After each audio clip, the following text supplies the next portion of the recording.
Hi guys, OldRadioAl here. I think I said last time I thought the next video would probably be on the Philco 49905, the fabled 49905. Well, I've still got some things I need to do to get that thing really where I want it to be. You know, my videos aren't really restoration videos. So, you know, you see my radios and they're usually done, you know, ready to play, but you know, just like everyone else, it takes a while to get things, you know, restored and back the way you want them. And in this case, it's taken a little while longer because at the same time I'm working on the Zenith, let's see, I think the model number is 7S633R, and I've been working on that radio right along with it. In fact, I've probably been working on it a little bit more, and I don't know, I think it might actually be the next video. But anyway, I got enough stuff here for another mashup, so that's what we're gonna do. And the first item of business, let's get the business out of the way and then we'll have some fun. But first I want to point something out to you. Almost every video I do, I get this third-party notification, you know, third-party content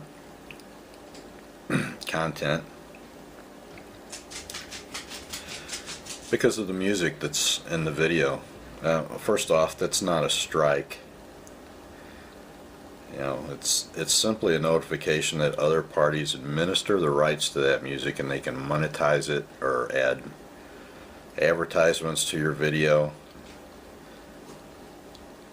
And well, I think that a good portion of these administrative rights are bogus, and this video is a case in point. Let's click on that and just see what exactly is the third-party content.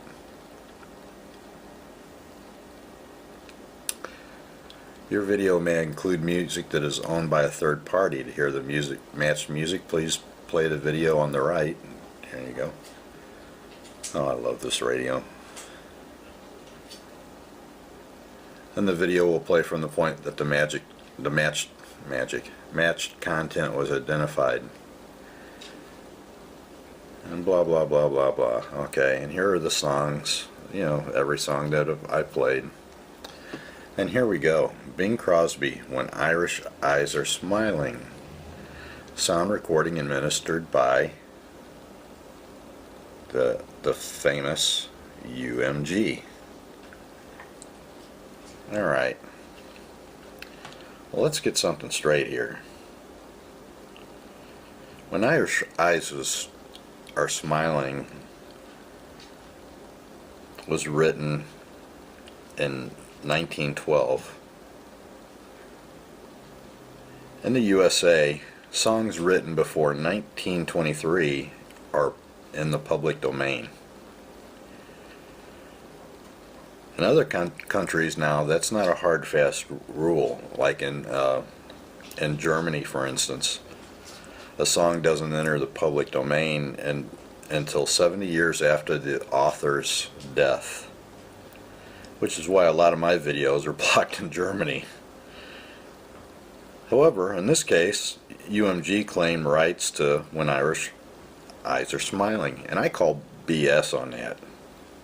Am I going to dispute the claim? No, I went ahead and acknowledged. It's not worth my time.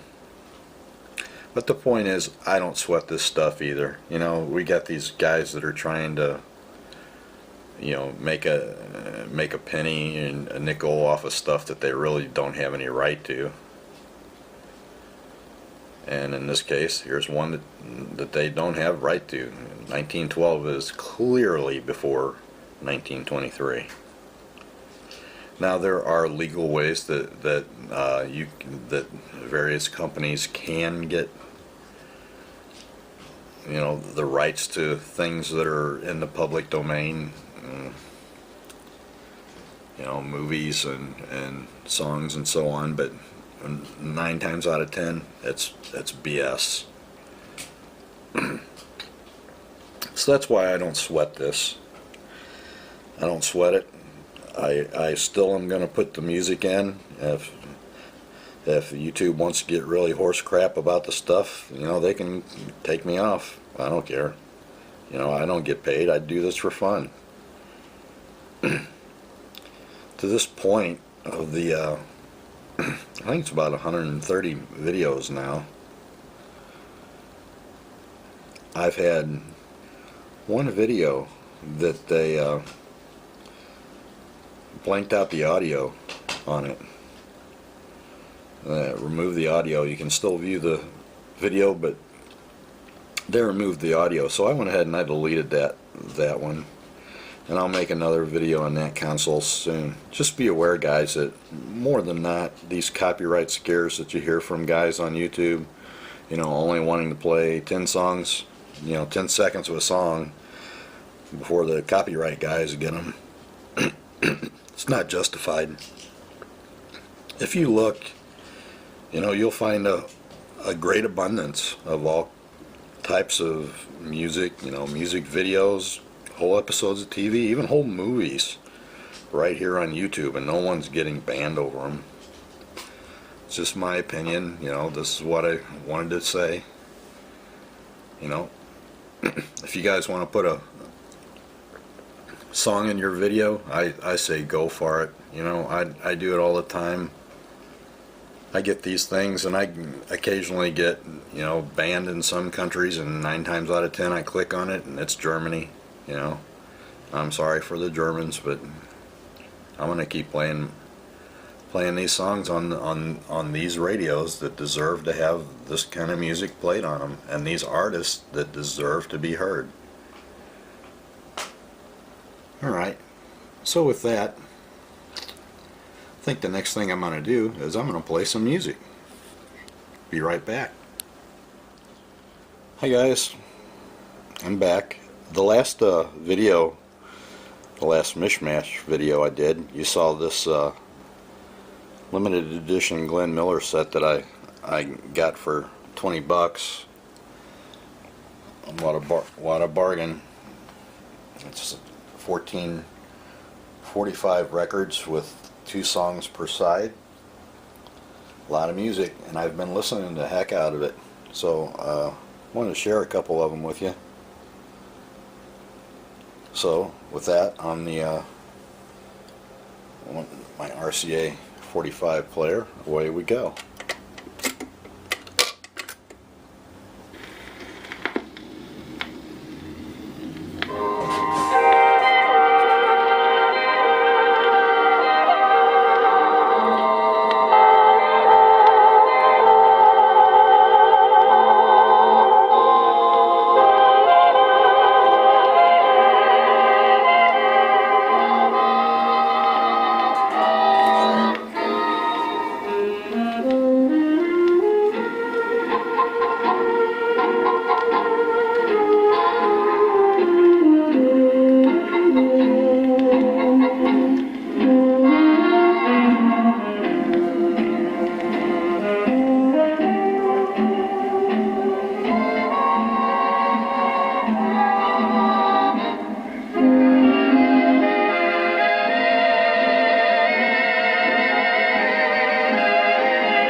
RCA Victor on RCA Victor.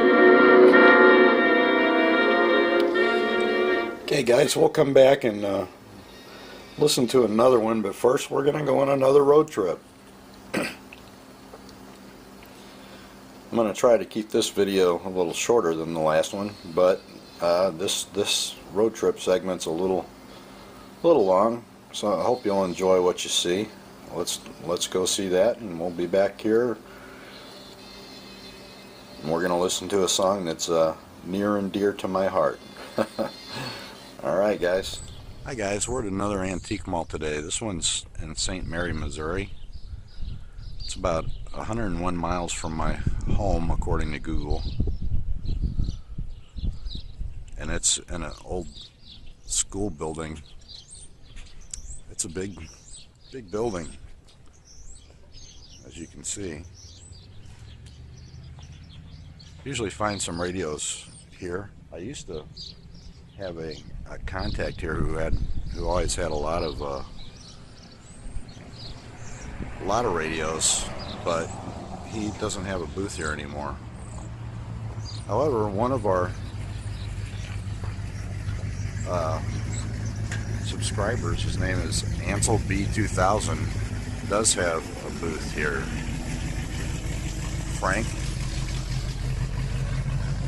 So we're going to go by and take a look at his booth. Anyway, I usually find some radios here, so we'll see what we've got. Here's a little GE radio. $12.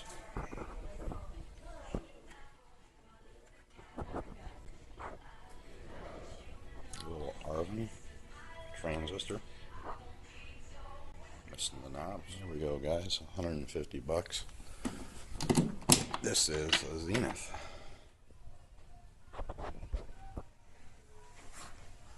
This must be the turntable. Yep. Cobramatic.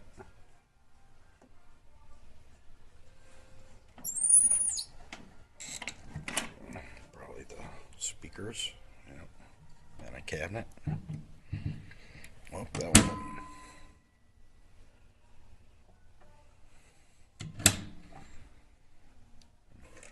Some 45 adapters.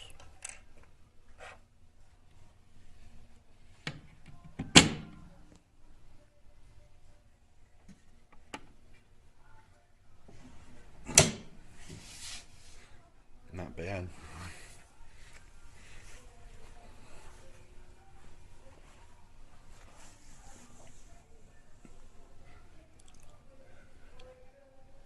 Miniature tubes. It's late 40s, early 50s, I guess. Armstrong System FM.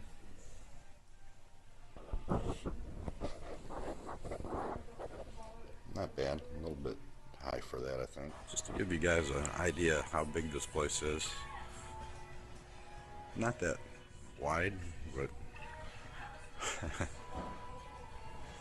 yeah. Not that many aisles, but my God, are they long. Let's see what else we can find. That's a Zenith. Looks familiar. $45. Looks like it's in pretty good shape. GE TV. Black and white. $33.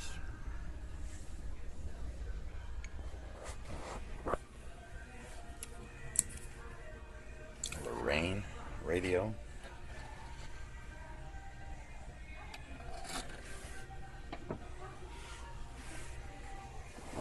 It's an old Webcore reel-to-reel.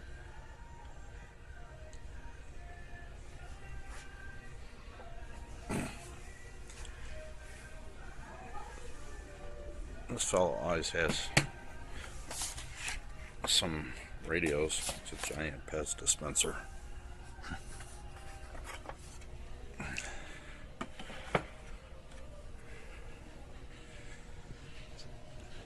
GEs.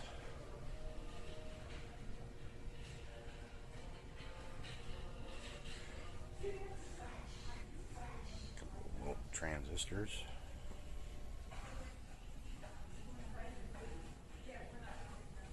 Well, it's got some radios. The problem is, never seems to have any that are really what I'd call keepers. There's a True Tone, $10.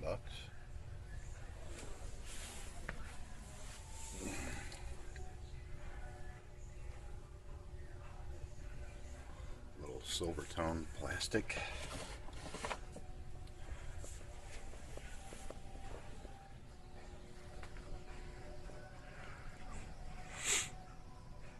It's an Arvin plastic. Kind of cool.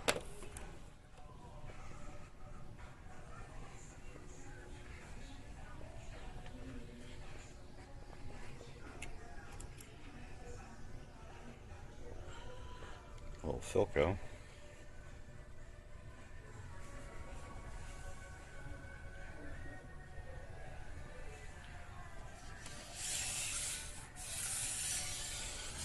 Definitely the best looking so far.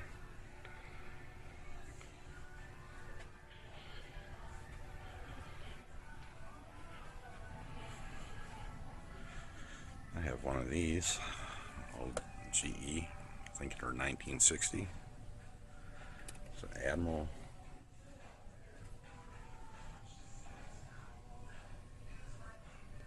A lot of plastic radios.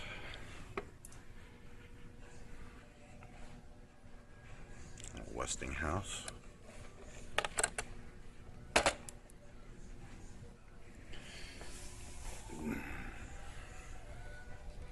Traveler.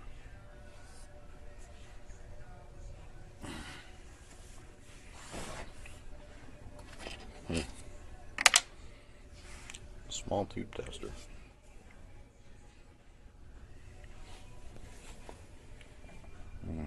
Bigger. It's a Jackson.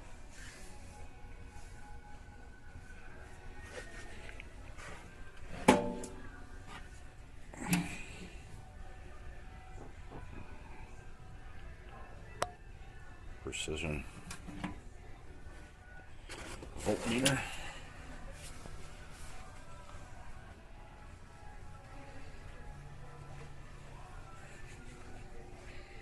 Another Westinghouse plastic and a GE.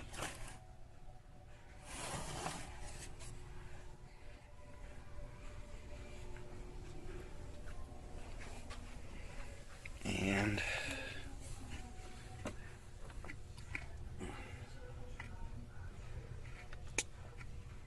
a little Magnavox.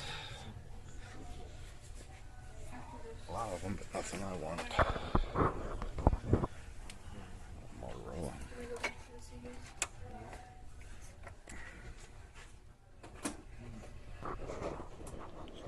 Another Zenith. This one's black dial.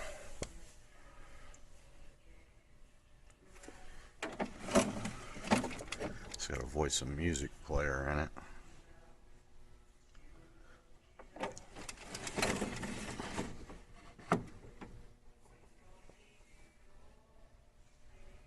It's from St. Louis. Those are all St. Louis stations.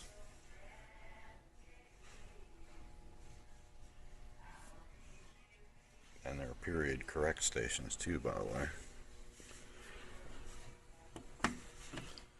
Cool little speaker design. Cool looking, but $325, a little bit much for the amount of work that would have to go into it.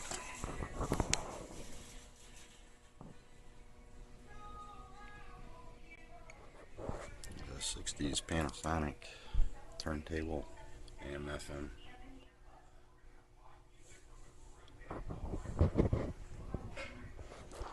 Now there's something very familiar. It's a Philco 48485, like the one I have.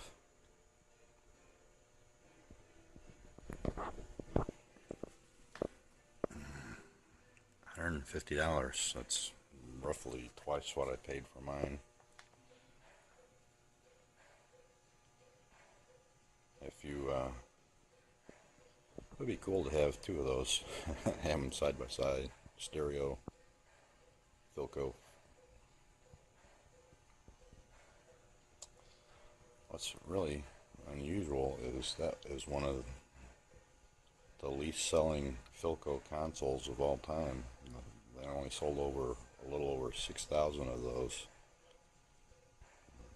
There's two of them that I've seen in person. What is this thing? Oh, there's another. Wow. Another Cena. I think Frank mentioned seeing these. Same price, $45. And that, I don't think I've ever seen before. That is one of the Thomas reproduction radios. I don't think I've ever seen a console like this in a Thomas before. There's a cassette.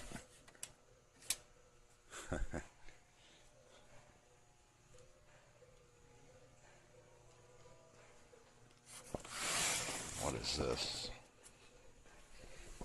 Oh, it's a Caliphone. It's a school type record player.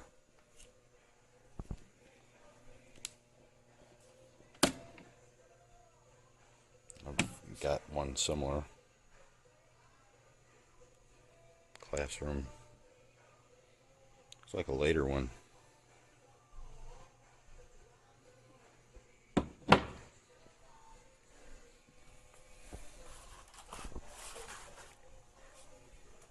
Yep. 45 is in nice condition. I really like mine. But no room in. That's too much money. Like I said, I think I paid $80 for mine at a secondhand store.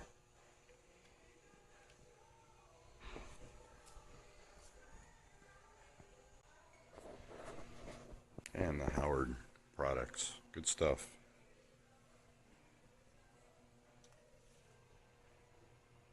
Restore finish. Feed and wax, lemon oil, orange oil. Good products.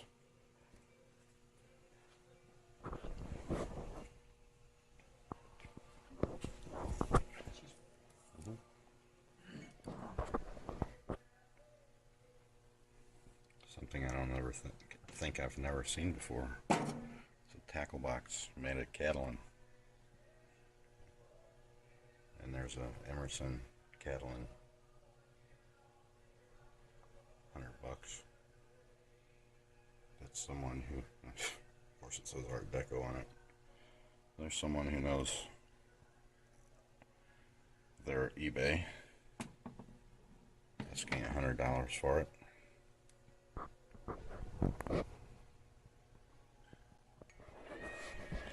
It's another Thomas reproduction radio, $50. That's kind of interesting. These things are old enough now to be in these antique stores. You see them all the time. You know, these things are like 30 years old. You make fun of reproductions, but it's a 30-year-old radio. I wouldn't want it, but somebody would.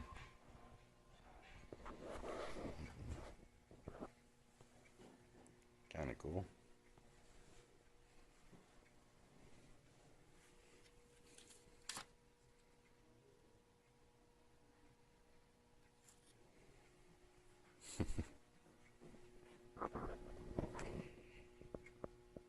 My future means of transportation. There you go, guys. A fleet of airplanes. I remember when they used to have these out at the airport for kids. Ah, the old ones. One more.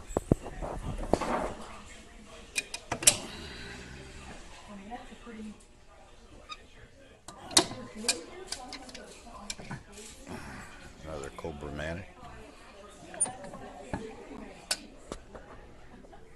Frank, I found your booth. You got a lot of stuff in here, but Frank, I don't see any Quaker Oats.